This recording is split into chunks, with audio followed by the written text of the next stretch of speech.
All right, so explain the bear first of all. The bear. Okay, so our theme is Believe Big. So we needed something to represent that. So the big teddy bear.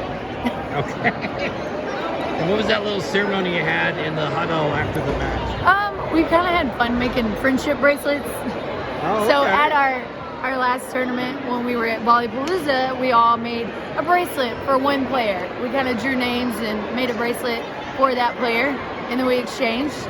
So the teddy bear brought a bracelet tonight for the player of the game. Okay. So we awarded Peyton Stroud player of the game because she was high on points earned for the game tonight and ended with an ace. Right. Yeah. Speaking of points earned, so you win the first two, 6 and 8.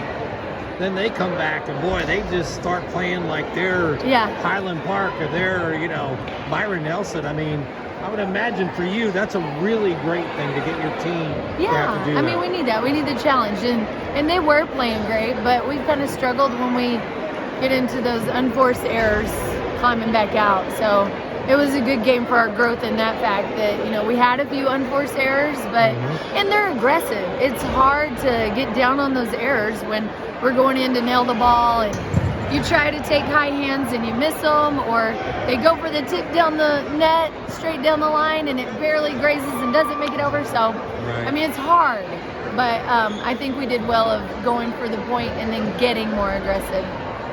Conroe, even in the first two sets, they are at least blocking the ball. Now, they weren't getting points off the block, but they had the block.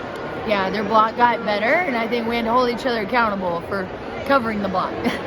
We kind of forgot about that. Like, hey, we still got to cover.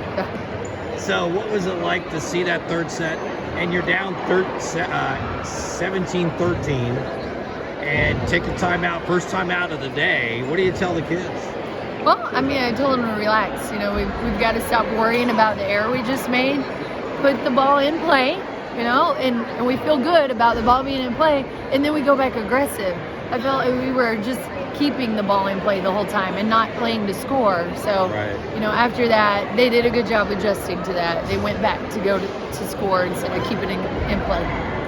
So now that we're in the district, I know, last season, making state, is that still a little bit hangover with y'all, thinking about, did the girls out there think about the fact that y'all went to state last year? I don't think that's really hanging on their mind. Like, they want to go back to state, but it's a completely different team. So that's a lot to ask, and we've got a lot of growth to do. And sure, it's always a possibility. We don't ever just sweep it under the rug and forget about it. We're getting better through the season, and we know that, going to state is just how you finish the year, not how you start the year. So, going through district, we just take care of one step at a time instead of looking that far in the future. So this isn't the normal record overall that we expect to see out of Woodlands, but is it consistency? Is it you have a young team? Is it a combination? Yeah, we have 2 returning starters.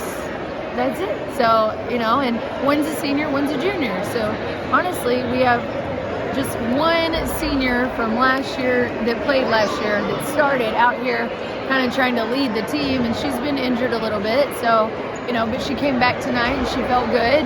I think it's just a lot of growth, new players on the court trying to mesh together. And we see a lot of moments where they're really strong, like we're coming together. But then we have the moments where we have the unforced errors. And I think that's just a little lack of experience at this level. It's mostly mental. The more they play these extremely competitive games, the better they'll get at that too. Exercising the mental part of the game. Right.